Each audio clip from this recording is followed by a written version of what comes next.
what you might run into in the future. People ask you questions. Just what is a resource-based economy? The decision-making system of the future government. Who makes the decisions and by what authority? And what if two architects disagree on the city design? What do you do? I'm going to try to explain that. Now, if I fail to do that, you have to let me know. If you don't do that, you won't learn. Okay? How do they decide how many passengers an airplane can carry? Does anybody have any idea? Somebody makes a decision that the airplane is going to carry 200 or 150 people. Do you know how they do that? By the wing area and the horsepower. Do they know, once you know that it's 150 people and you know how long the trip is going to take, you do a guess at how much food is necessary to feed 150 people, and you get somewhat, maybe 3-4 more servings in advance of that.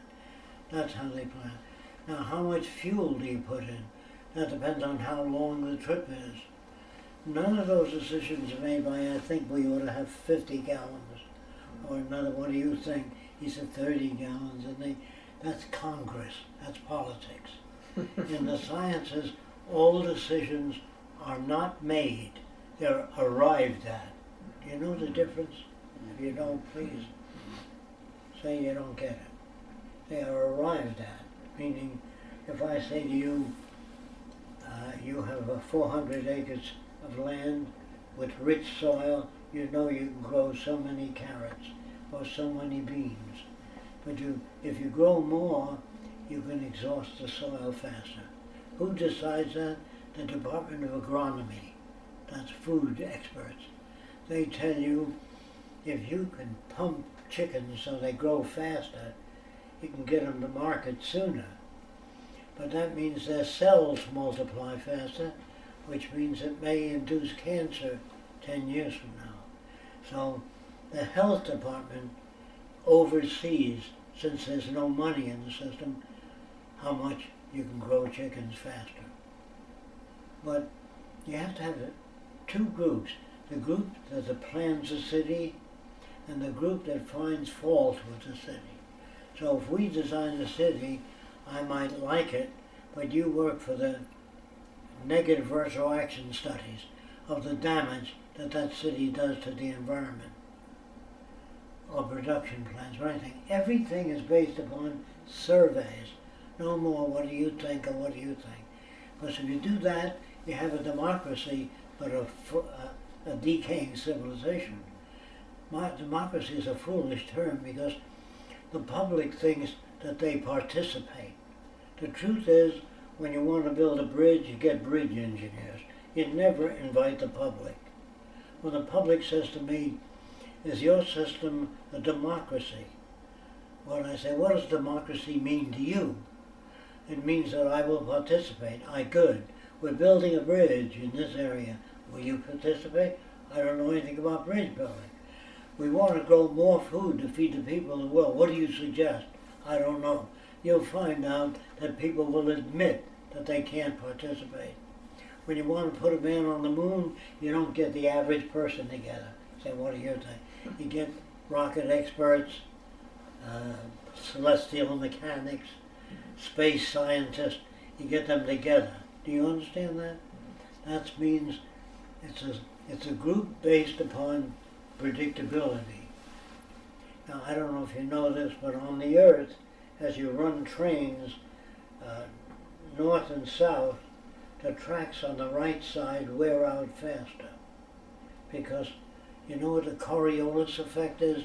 The Earth is turning, so the trains lean more and one wheel wears out faster.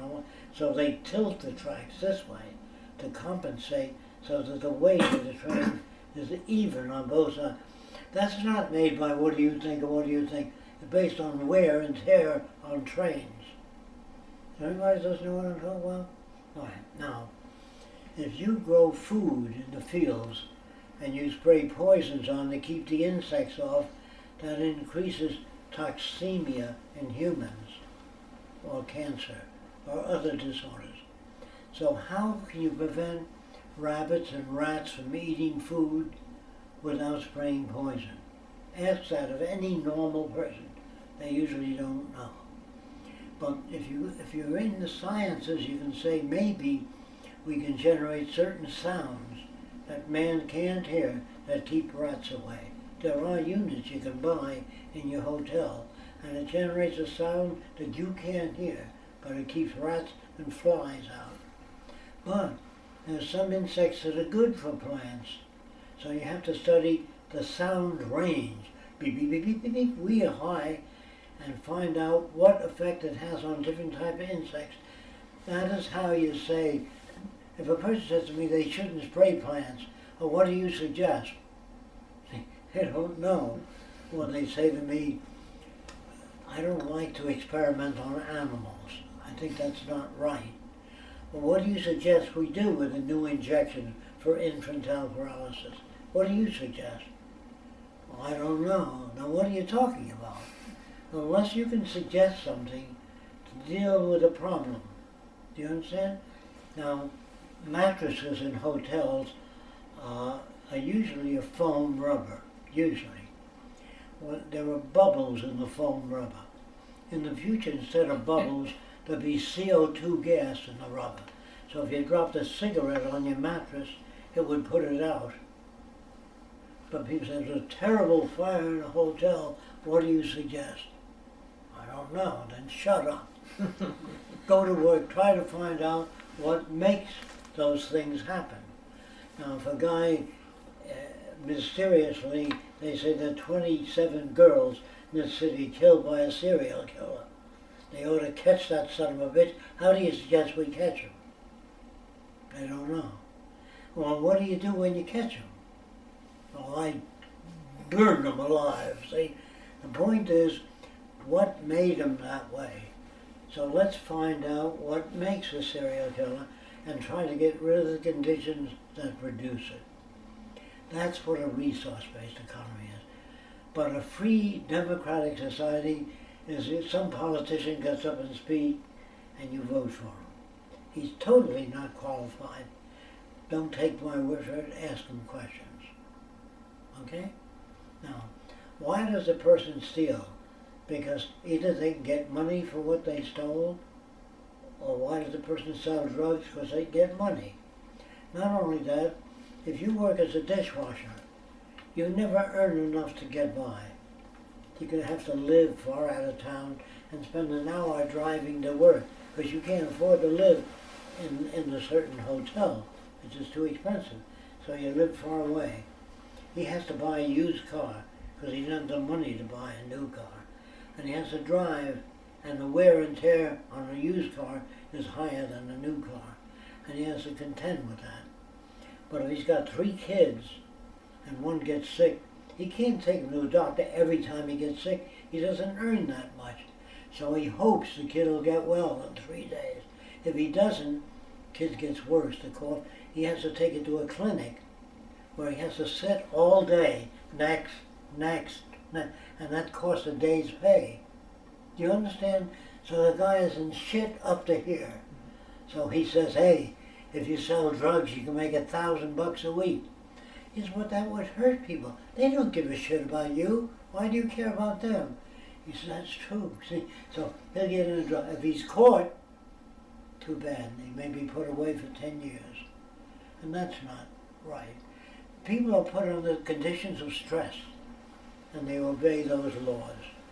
They become corrupt or less corrupt. Now, is that true of industry? Yes. If the men go out on strike, say they make $10 a week, now they make $20 a week. The price of the car goes up. But the working people have it a little better. But the company doesn't take the loss. You pay for all advertising on TV, although you see it's General Motors. They add that to the car cost. And usually price of products about 5 times the production cost.